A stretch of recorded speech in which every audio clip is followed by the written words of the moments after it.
Moninder Singh is the representative of the BC Gurdwaras Council. Hi, Mr. Singh. Thank you so much for making time to speak with us today. I appreciate it. Thank you so much for having me. I know you knew Mr. Nijjar very well and very personally. I'm wondering what this week, following the Prime Minister's revelations, has been like for you. I think it's been a bit of a kind of a roller coaster, I think, not just for me, but for the whole Sikh community in Canada. Initially, there was this appreciation, which still is there, around this actually coming forward, almost like a validation after 40 years of the Sikh community talking about Indian interference in Canada. And I think that is the way it was done off the Parliament floor, and this acceptance that there's definitely something very big going on here in concerns with India. I think the other side of it was also a bit of frustration as well as to how long it took to come about. We saw reports this week, and media has been covering the story from all different angles, things that some of us in the Sikh community were aware of. There's reports being carried about like how this information was well known to Canadian security intelligence agencies, the role of the Public Safety Ministry, 6 or 7 years of not really acting on any of that information. And it does make you feel, I think, within the Sikh community, and myself in particular being so close to him with Hardeep Singh, that, is there a possibility that something could have been done sooner? And would that have made things different? So I think there's definitely this appreciation of what Canada's done, not only from the Sikh community side, but also for the territorial integrity, sovereignty of Canada, and how that's being undermined, but also for the Indian interference side as well. And then it's kind of laced with a bit of, we wish this could have been done a bit sooner. You were among the people with Mr. Nijjar who the RCMP at one point informed were being targeted. Is it a question, could more have been done sooner, that you've been asking yourself this week? Yeah, there's last year when we were warned of this imminent threat that was, to our lives, myself, Mr. Nijjar, 3 others in Surrey, it was done through the Insight Division of the RCMP, which immediately signaled to us that this was a national security issue, and it wasn't just some potential localized issue that we could be dealing with. And a foreign hand was likely at play if that was the case, and that would be India. And Mr. Nijjar was the only individual out of us that was warned repeatedly throughout the year by security intelligence agencies, in the form that something could happen to you, but not much was afforded in the way of protection or guidance in that fact. And then the reality is that now, as we move forward, India being kind of shown in this light, and this evidence coming to light as to what their role actually was, we do put that question back out there again, as we want to see more expulsions from this country. There is a huge network, and potentially that an inquiry would bring about. So the call for an inquiry or a halt to the intelligence sharing agreements that Canada has signed with India in 2018, those are the 2 big things that the community wants as safeguards. And I think that's what we'll be pushing for in the coming weeks. And what is your sense after this week about the political will that may or may not exist in that capacity? How do you feel about it? I think we were very surprised when the announcement came. I think we were even more surprised, actually, when the Indian diplomat Pavan Kumar Rai was expelled from this country and deemed potentially as the head of intelligence for India in Canada. And I think that is, it bodes well. I think that reassures the community at the starting end that these aren't just words that are being said, they're not hollow. There was immediate action that was taken. Further, there's been more information that's been provided as to what type of information the federal government might have in regards to India. So I think that has gone well over this week, that as in there is a commitment being made.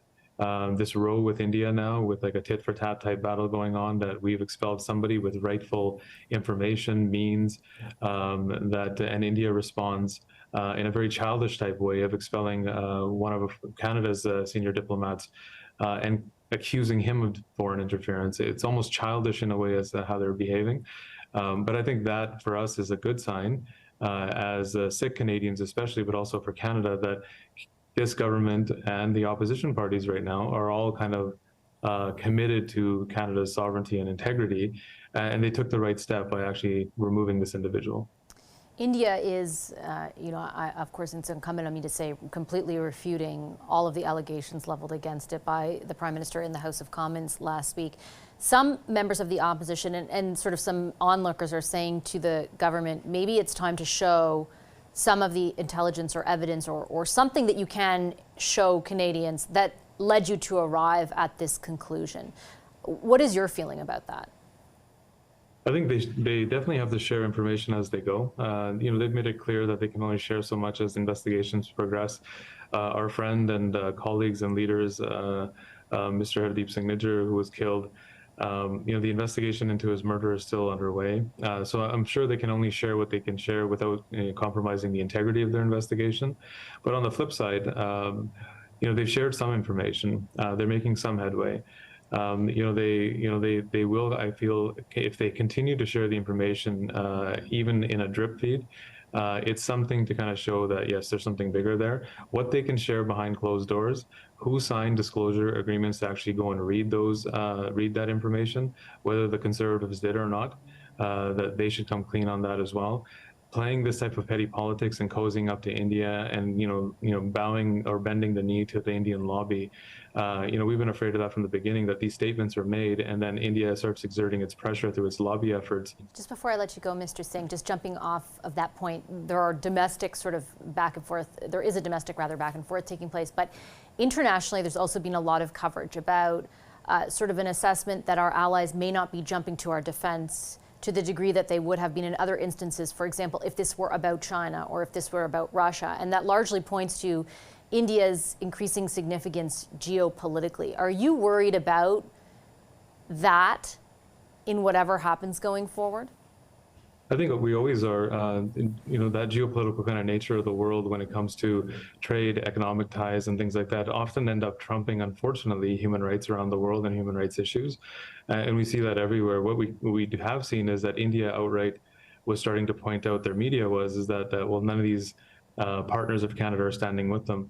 And we've seen in the last few days from Australia to the United States making very strong comments that they do stand with Canada in this investigation, that they do want to see it pushed forward. I do agree with your comment around what the difference between India and China and maybe Russia. India has shown itself to be the so-called democracy for 75 years. They've had this opportunity not to be seen as communist nations or nations that the Western world is often seen as problematic. India has often been seen as more of a friendly kind of like nation to kind of cozy up to. So we are worried a little bit about the fact that if they start exerting their pressure and leverage, that politicians on our side or political parties on our side may back off. And our job as a community, as any other community in Canada, is that when that happens, is that we exert our pressure. We provide, them our information. We go and lobby them the best we can, and that I think is the system in itself. So it's unfortunate, but the reality is that we've far too often seen human rights trumped over economic deals. Mr. Singh, on that note, I'll have to leave it. I appreciate your time today. Thank you so much. Thank you so much again.